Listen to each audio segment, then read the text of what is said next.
Hello from Global Strategy. My name is Joshua Weiger and I work with projects and donor relations. In just a minute, I'm going to share with you a conversation with one of our project managers or missionaries who serve overseas. But first, I want to tell you why. 2020 has been filled with all kinds of loss and disruption. As we find ourselves in the last 2 months of the year, we wanted to share with you a chance to finish 2020 strong. We checked in with our local project leaders and we have 14 projects that need a little help to get over the finish line. These projects all fit into 4 categories: education projects, entrepreneurial endeavors, church cultivation, and compassion ministries.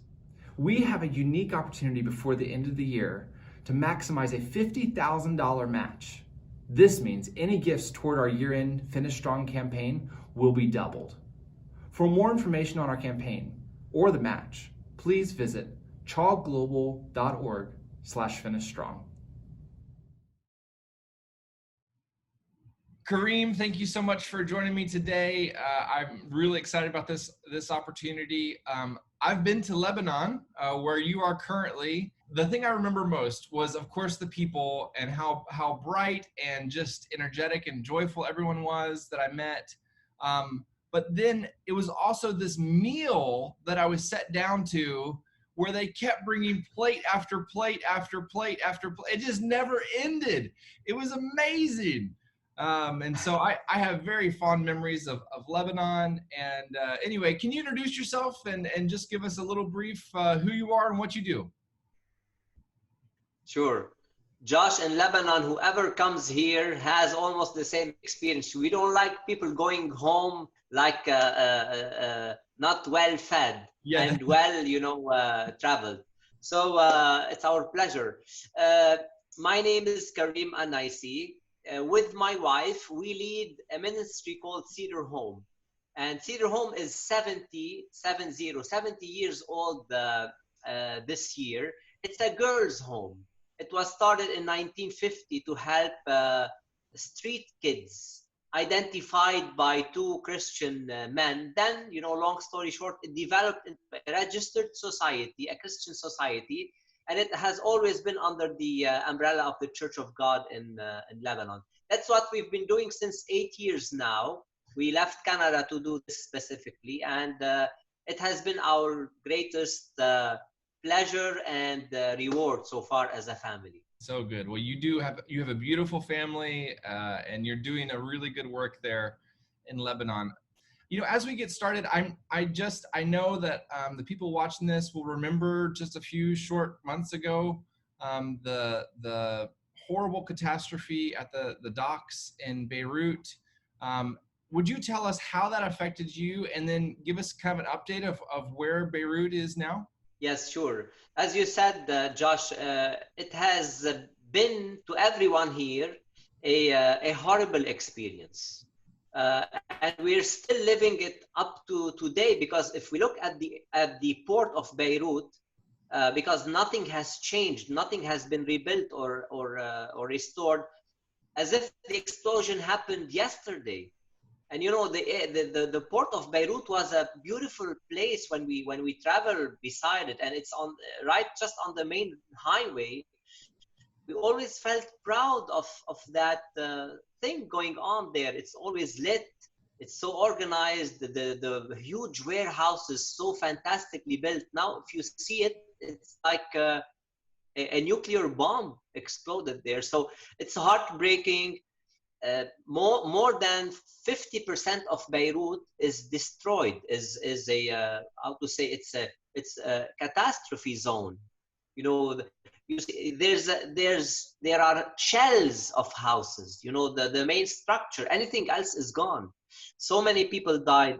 200 plus. We did not need this at all at this time. We've already been suffering from economic meltdown, political division, terrorism, everything. To have this on top of it was like, wow. So this is the situation. There's no closure yet. People down in Beirut have no windows, no doors, no roof of their home. I mean, it's really sad. This is what we get from that explosion.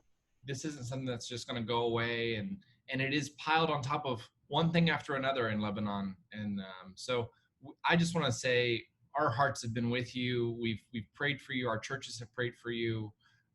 We're walking with you where we can. And yeah, we love our friends and our brothers and sisters in Lebanon. And so we're with you.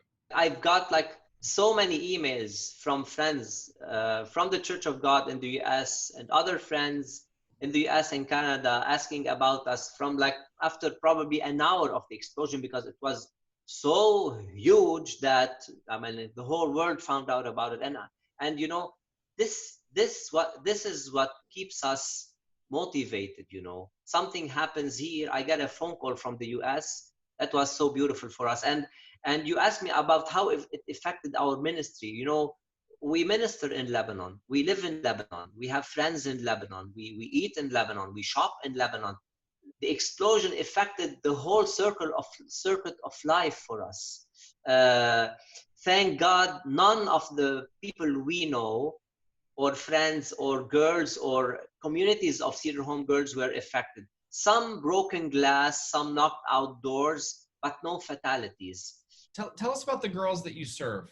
Sure. Historically, Joshua, Cedar Home, as I said, like there were two gentlemen walking in Beirut in 1950, and they, on daily basis, saw kids on the streets.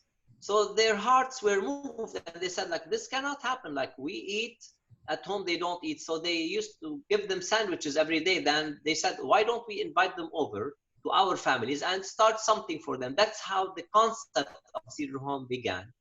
Then, as a registered charity, it was registered to cater for orphaned and disadvantaged kids in Lebanon, boys and girls. We've been helping disadvantaged. The majority of the girls now are disadvantaged. None are orphaned. So either poverty or a huge problem in the family that is part, financial part, the dad has left, the mom has abandoned the family, and the child is not safe in one sense or the other. But in 2013, we started seeing refugees coming to Lebanon, and we were approached by churches and the Ministry of Social Affairs if we could help. So we said, yes, of course, we help any child regardless of their race, ethnicity, denomination. So we've had a project with you for a while. We've partnered with you in a way. The most recent project was to build, I'm going to get the language a little bit wrong, but to build like kind of a guest house. Is that right? That's right, Josh. Yes. Tell me why. Tell me why is that important for Cedar Home? Sure. A bit of history. You know, when we took over leadership of this home, the one thing that was so obvious that, you know, no organization can continue with 100% full donation support. You know, you have to have some kind of independency, self-sustainability. So when I looked at the building, I said, okay, this can be 50-50 now, because we're not using the whole building. 50% helping the kids, 50% generating income.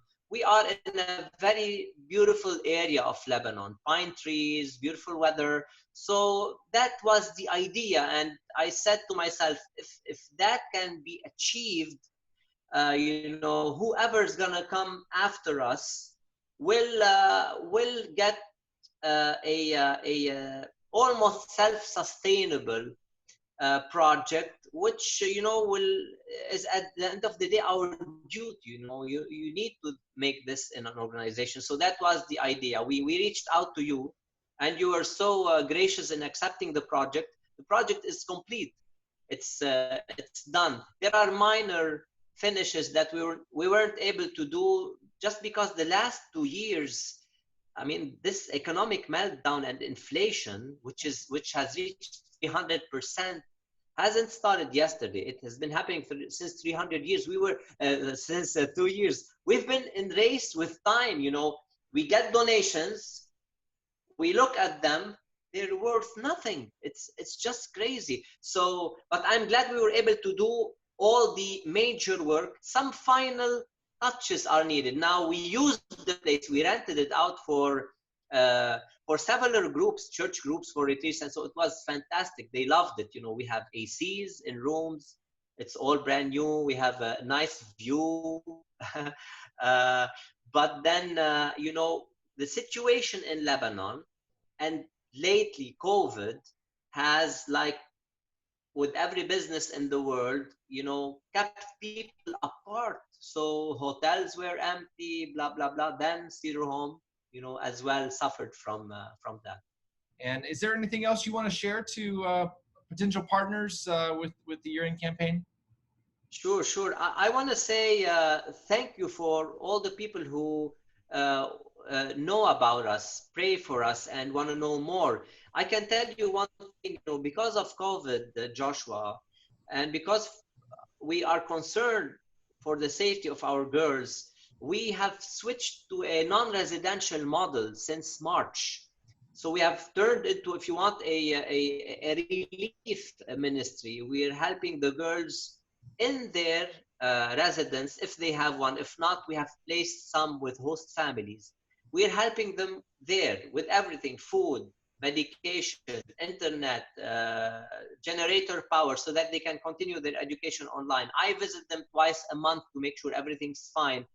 Until COVID becomes somehow manageable or a vaccine appears, we will remain functioning that way. Now, the good thing about that, we can help more kids, because having a residential model requires specific staff. But now, since it's not residential, we have expanded. We were helping 24 last time we were residential. Now we're helping up to 50 in our model, and we're still open to help. So I want to, finish by this saying that, more people helped, more people helping. And again, I want to thank everyone who's praying and thinking about us. Thank you again for your time today, and many, many greetings. And do me a favor, go have a really big, good Lebanese meal for me, okay? I will. And when you come to Lebanon, we'll make it happen in person. That sounds great. Thank you.